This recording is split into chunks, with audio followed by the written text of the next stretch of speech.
Christian Bartomeuf de Frélichberg au Québec a eu l'idée de faire du cidre de glace, ou même, je pense qu'à l'époque, il appelait peut-être ça du vin de pommes de glace. Quand il a eu cette idée-là, il a dû être considéré comme un vrai martien. Et il faut croire que les idées martiennes, des fois, mènent à de belles choses, parce qu'aujourd'hui, M. Bartomeuf a le Clos Saragna et fait, d'après plusieurs, un des grands cidres de glace du Québec. Donc, pourquoi pas déguster cette idée martienne qui est devenue grande et réalisée ensemble? OK. Clos Saragna, donc Avalanche sur 2007. On goûte à ça ensemble. Donc, c'est fait en cryo-extraction. Cryo-extraction veut dire, donc, M. Bartomeuf a développé une technique de cryo-extraction, donc le fruit gèle sur l'arbre. Donc, il a fait plein de recherches pour trouver les pommes qui, après les gelées, restent sur l'arbre, les pommes aussi qui sont résistantes aux maladies, tout ça, parce qu'il travaille en bio dans ses pommes, dans son verger, et donc, etc., etc. Il a dû tout replanter un verger pour finir par en arriver ici. Donc voilà, je n'ai jamais goûté à ça. Ça fait longtemps que j'ai vraiment envie de goûter. Donc, je suis ravie de goûter ça avec vous sur Bu sur le web. OK, donc goûtons. Cire.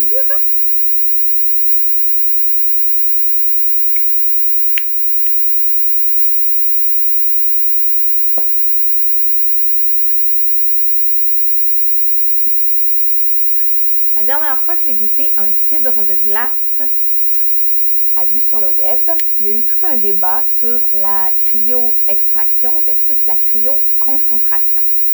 Alors moi, j'ai fait mes classes, si on veut dire plus en France et en Europe. Et en Europe, on parle de cryo-extraction naturelle versus artificielle. Donc naturelle étant sur l'arbre et artificielle étant une fois que le fruit est cueilli. Donc, ici au Québec, on fait la différence entre cryo-extraction, qui veut dire sur l'arbre, donc cryo-extraction naturelle, versus cryoconcentration, une fois que le fruit est cueilli. Donc, voilà le petit débat qui a eu lieu. Mais bon, dans ce cas-ci, de toute façon, c'est de la cryo-extraction naturelle. Alors, on goûte. En plus, j'ai vu des photos, là, ça a l'air super beau.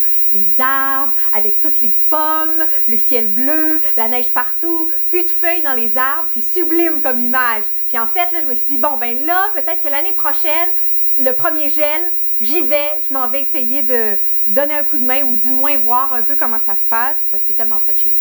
Donc, goûtons.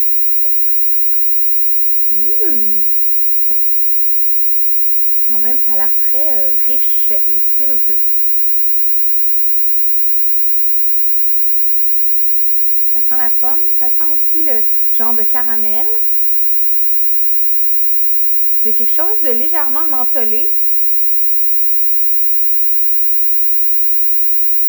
Ça sent bon. Ça sent tout doux. Le sucre, ça me fait tout le temps ça. Hein? Je deviens comme un peu... Vraiment, il y a quelque chose, mais il y a vraiment quelque chose d'un peu caramel. Il y a vraiment... C'est mentholé, caramel et pomme, je trouve. Les trois ensemble. Je goûte.